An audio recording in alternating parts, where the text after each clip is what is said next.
रावण के ये वचन सुनकर अंगद क्रोध सहित वचन बोले, अरे नीच अभिमानी, संभल कर सोच समझ कर बोल। जिनका फरसा सहस्त्र बाहु के भुजाओं रूपी अपार वन को जलाने के लिए अग्नि के समान था, जिनके फरसा रूपी समुद्र की तीव्र धारा में अनगिनत राजा अनेकों बार डूब गए, उन परशुराम जी का गर्व जिन्हें देखते ही भाग गया। अरे अभागे 10 शीस वे मनुष्य क्यों कर हैं? क्यों रे मूर्ख उदंड, श्री रामचंद्र जी मनुष्य हैं? कामदेव भी क्या धनुर्धारी हैं?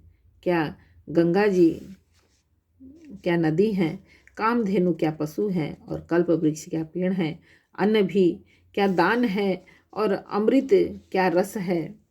गरुण जी क्या पक्षी हैं? शेष जी क्या सर्प हैं? अरे रावण चिंतामणि भी क्या पत्थर है? अरे ओ मूर्ख सुन, बैकुंठ भी क्या लोक है? और श्री रघुनाथ जी की अखंड भक्ति क्या और लाभों जैसा ही लाभ है? सेना समेत तेरा मान मत कर, अशोक वन को उजाड़ कर, नगर को जलाकर और तेरे पुत्र को मार कर जो लौट गए तो उनका कुछ भी न बिगाड़ सका। क्यों रे दुष्ट, वे हनुमान जी क्या वानर हैं?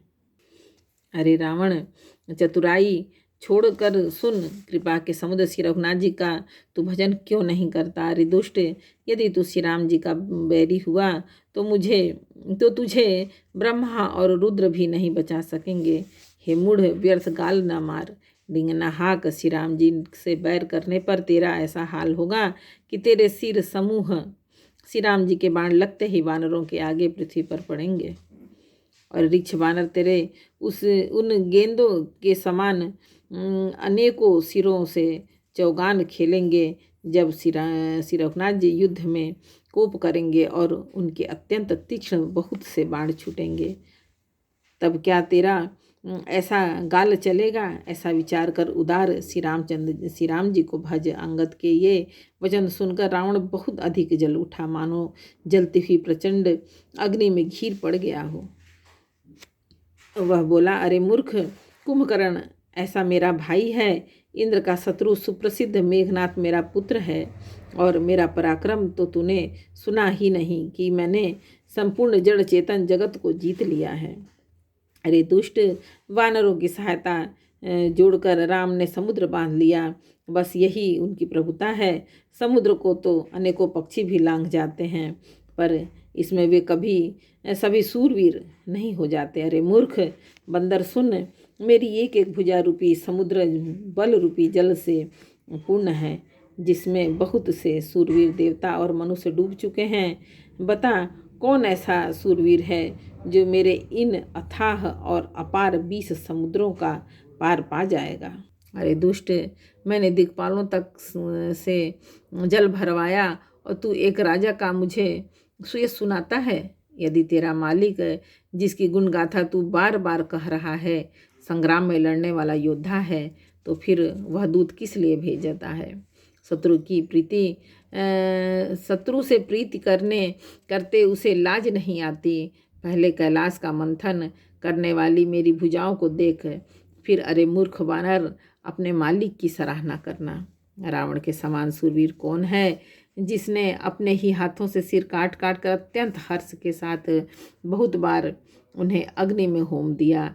स्वयं गौरीपति शिव जी इस बात के साक्षी हैं। मस्तकों के जलते समय जब मैंने अपने ललाटों पर लिखे हुए विधाता के अक्षर देखे, तब मनुष्य के हाथ से अपनी मृत्यु होना बाँचकर विधाता की वाणी असत्य जानकर मैं हंसा। उस बात को समझकर भी मेरे मन में डर नहीं है, क्योंकि मैं समझता हूँ बूढ़े ब्रह्मा ने बुद्धि भ्रम से ऐसा लिख दिया है। अरे मूर्ख, तू लज्जा और मर्यादा छोड़कर मेरे आगे बार बार दूसरे वीर का बल कहता है।